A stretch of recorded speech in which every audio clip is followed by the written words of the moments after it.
Assalamu alaikum wa rahmatullah.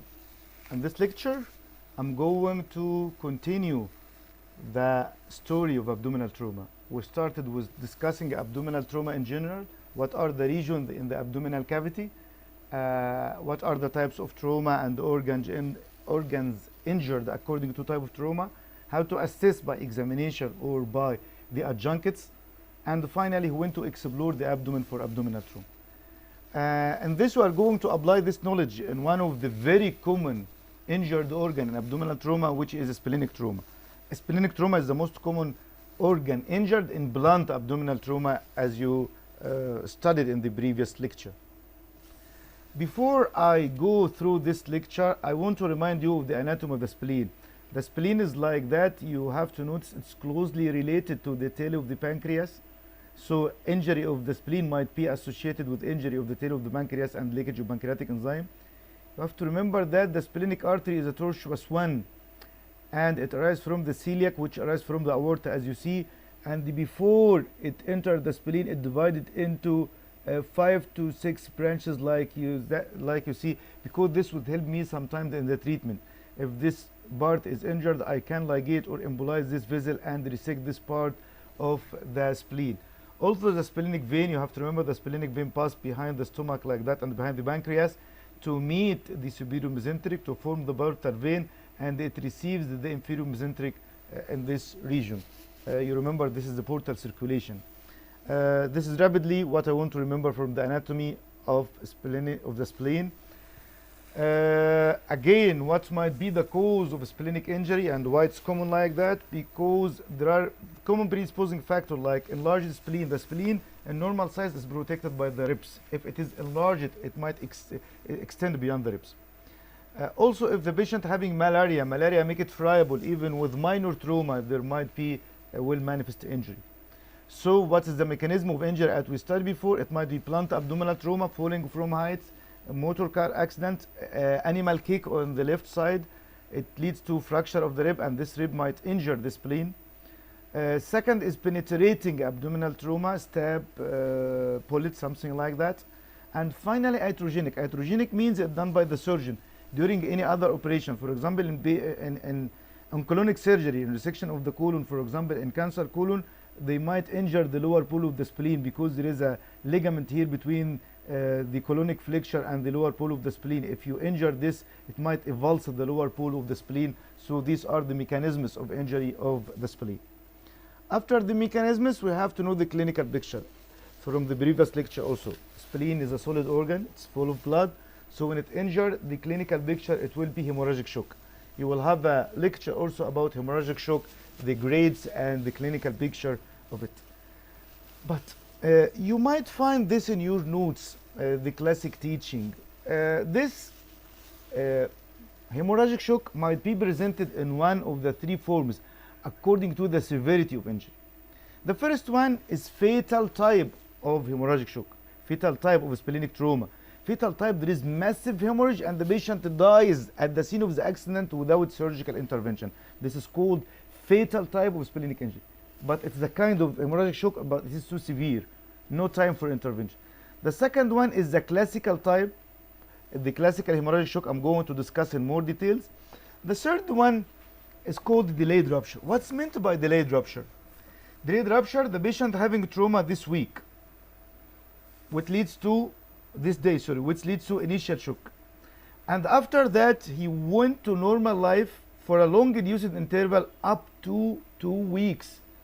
During these 2 weeks, the patient is normal after this initial shock. After these 2 weeks, the patient to come again with the picture of the hemorrhagic shock, picture of internal hemorrhage. What might be the cause of this delay? Many explanations. One of them, the rupture leads to injury of the spleen. The trauma leads to injury of the spleen, and this injury is sealed by blood clotting. But the associated pancreatic injury lead to leakage of pancreatic enzyme, which digest this clot, leading to rebleeding and hemorrhagic shock. This is one of them. Another explanation for this delay, another cause of this delay, might be after trauma there is subcapsular hematoma, and the capsule make a tamponade for this hematoma, and this hematoma is gradually increasing in size, until it suddenly rupture the capsule of the spleen, leading to the clinical picture of internal hemorrhage. Again, if you understand the previous lecture, in abdominal trauma, if the patient hemodynamically stable, it is allowed to do CT, and CT give us the grade, exact grade of solid organ injury. So before the incidence is markedly decreased, the incidence of delayed rupture spleen is markedly decreased. Before CT, it was up to 33%. After the CT, it's about 1%. Because the patient is hemodynamically stable in this reduced interval, I can do CT and I can diagnose any grade of splenic injury.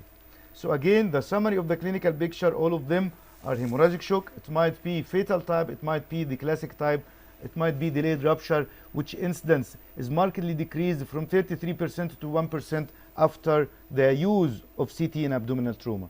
Again, in hemodynamically stable patient. Hemorrhagic shock, what's the clinical picture? Will be discussed in more details in a lecture named like that, hemorrhagic shock, blood transfusion, management of hemorrhagic shock. Sure, there is history of trauma.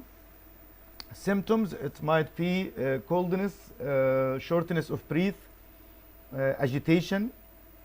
A general examination, you will find weak pulse, rapid pulse, hypotension. Okay.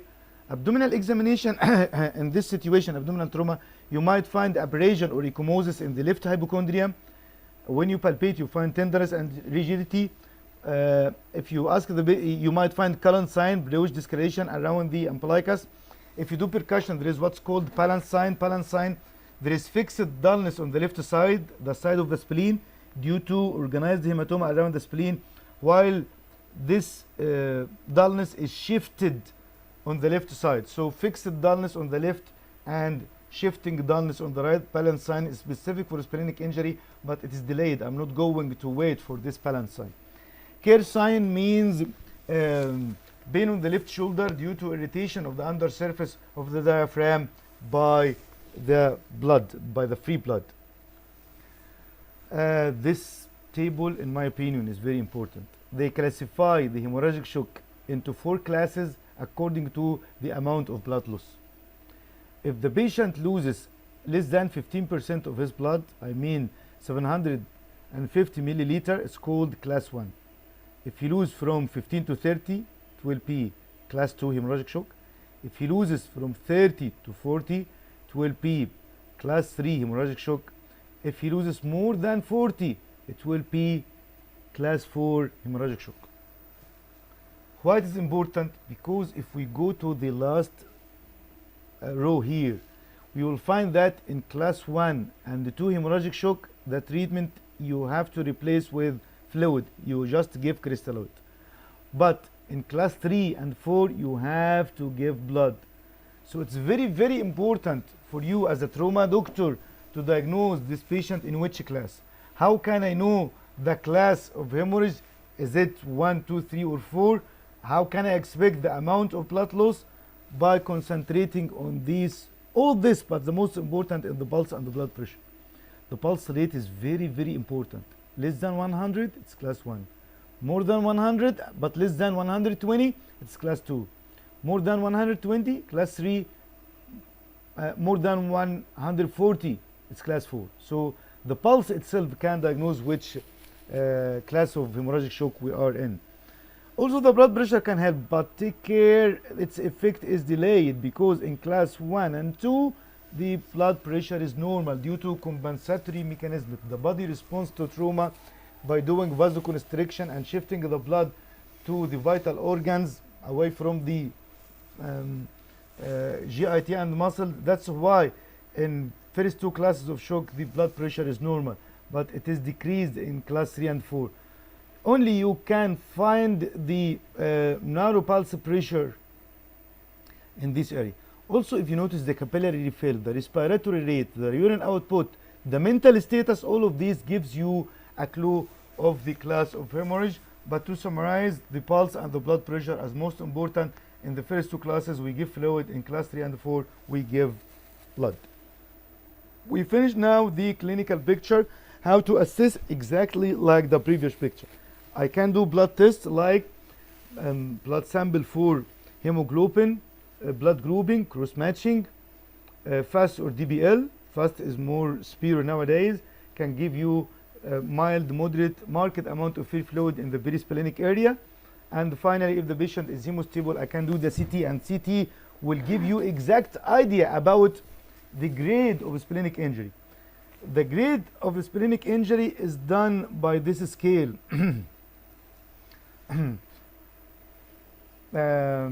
For splenic injury, it's classified into 5 grades. I'm going to discuss it in much more detail. In grade 1, there is subcapsular hematoma less than 10%, or there is injury here less than 1 centimeter. Take care. If it is like that, the treatment will be non-operative, most probably. But if it is the hematoma, the subcapsular hematoma, from 10 to 50% surface area of the spleen, it's grade 2 splenic injury. Or if the injury is like that, laceration is about from 1 to 3 centimeters. Also, if the patient is stable, I might conserve, I might follow him up. But in grade 3, it's much more severe. The subcapsular hematoma is more than 50% of the surface area of the spleen.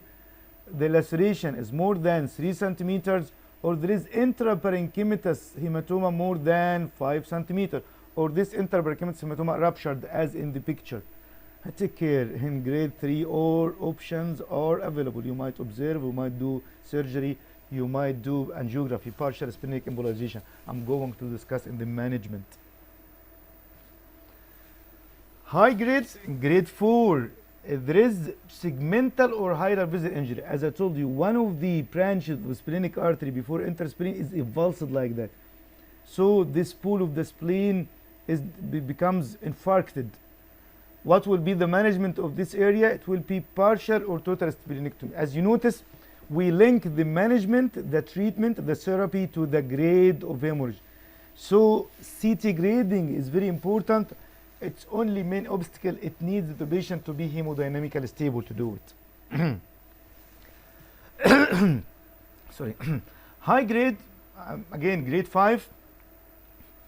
Grade 5, either shattered spleen or avulsed. Avulsed means avulsion here at the junction between the vessel and the spleen. How this avulsion might occur like that? This occurs during falling from height. It's due to acceleration, deceleration injury. When the patient fall from a height and hit the ground, when he hits the ground, the skeleton stops, but the internal organ is still moving with the same speed. This leads to avulsion of the spleen from its pedicle, as you see in the picture. Either shattered spleen or avulsed like that. The only treatment for this situation is splenectomy. So we finished the 5 grades. This example, for example, this is intraparenchymatous hematoma. This is subcapsular hematoma of the spleen.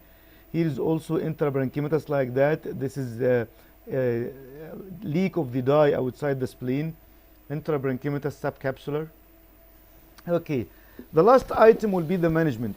If you notice, during each specific management of abdominal trauma in the liver, in the spleen, in the kidney, the new item will be the CT grading and the management, because the management is the definitive treatment. Only discussed here, I cannot discuss it in the general picture of abdominal trauma.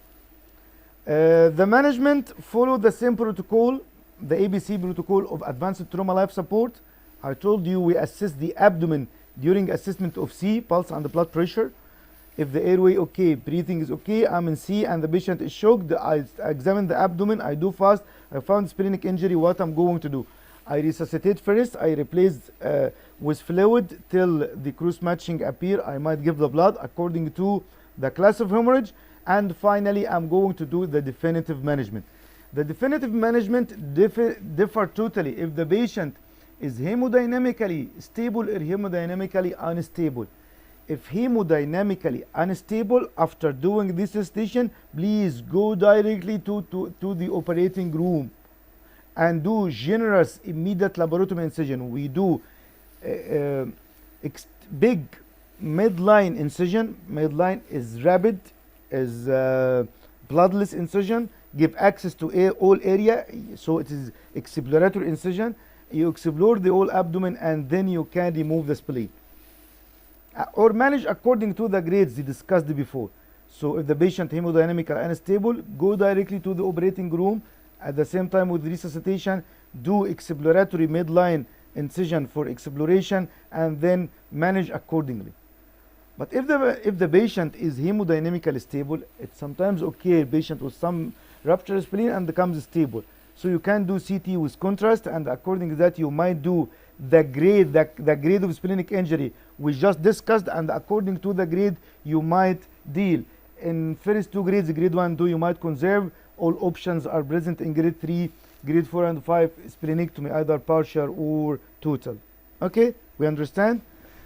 So after studying this, either the patient hemodynamically stable or unstable, we might explore. When you explore the abdomen for splenic trauma, what are the options according to the grade? We might have many options.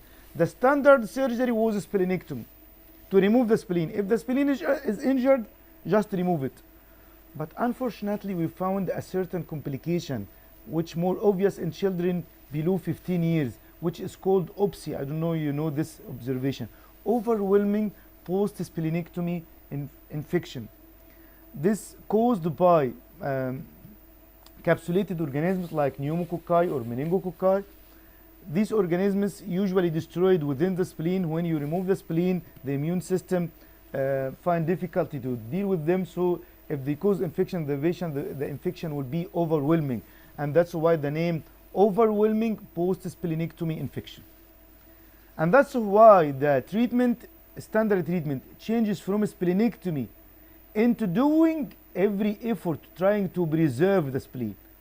How can I preserve the spleen if it is injured? I might suture, I might do partial splenectomy, I might do mesh wrap, or I might do splenic embolization. What are these? I'm going to show you in the following slide. Here, if you find an injury of the spleen like that, it might be grade 2 from 1 to 3 centimeter. You might take suture of the spleen like that. It's better to put a flap of omentum before you tie the suture to make it more firm and not to cut through the friable splenic tissue. This procedure is called splenography. Another method of preserving spleen in case of trauma is that's called mesh wrap. If the injury is wide like that, you cannot suture, so we put the spleen in absorbable mesh made mainly from Vicryl, and you pass the vessels from a hole in this mesh and suture it around the spleen in this manner. It's called mesh wrap, as you see in this photo. Another method for preserving spleen is called splenography or mesh wrap. The third method is partial splenectomy. When you have a massive injury in the lower pool of the spleen or upper pool, sure, or injured segmental vessel like that, you might remove this part of the spleen. It's called partial splenectomy, but your major problem and your major task is to control bleeding from this raw area of the spleen. One of the methods to control bleeding is taking suture. It's called the transverse matrix suture like that, or you can use a stapler if the spleen is not huge. You might use a stapler. You can see the staples here that control the bleeding after doing partial splenectomy. You can do splenectomy like that, but take care, if you remove the whole spleen, the patient is vulnerable to overwhelming post-splenectomy infection, and you have to give the polyvalent pneumococcal vaccine. One of the methods of preserving the spleen is partial splenic embolization. But before that, I want to tell you more about this OPSI caused by pneumococci, meningococci, Haemophilus. All of them are capsulated. These are the initial symptoms. When the patient progresses, it leads to septic shock. The mortality is very high. How to prevent? By giving the vaccine. I think I have discussed all this. The last item, it's a new issue as we finish abdominal trauma with the new issue, the law of laparoscopic trauma. I told you it has a rule in intestinal injury, and diaphragmatic injury has no rule in internal hemorrhage. Again, I'm going to tell you a new issue in managing splenic injury, which is called splenic artery embolization. What is that? If the patient is hemodynamically stable and there is injury of one of the splenic branches, splenic artery branch like that, you enter with the catheter into the aorta, celiac artery. You advance the catheter into the splenic artery like that, till you reach, for example, this branch. You inject embolizing material to do embolization to this branch of splenic artery, so no blood to this area. This area will be infarcted and fibrosed, and the remaining of spleen is still intact, and that's why we call it partial splenic artery embolization. It's partial. We do embolization to one of the vessels, and that's why it's called partial splenic artery embolization. These are the criteria when this indicated. Finally, I want you to read this summary in splenic management, splenic trauma management. If splenic injury grade 1, non-operative if the patient is stable and not bleeding. In grade 2, also non-operative if stable and not bleeding. The problem in the grade 3, all options are available. You might do partial splenic embolization, you might do surgery, and in surgery you might preserve the spleen or do splenectomy. In grade 4, I shall either partial or total splenectomy. In grade 5, it is splenectomy. Thank you. The next time we are going to talk about liver trauma.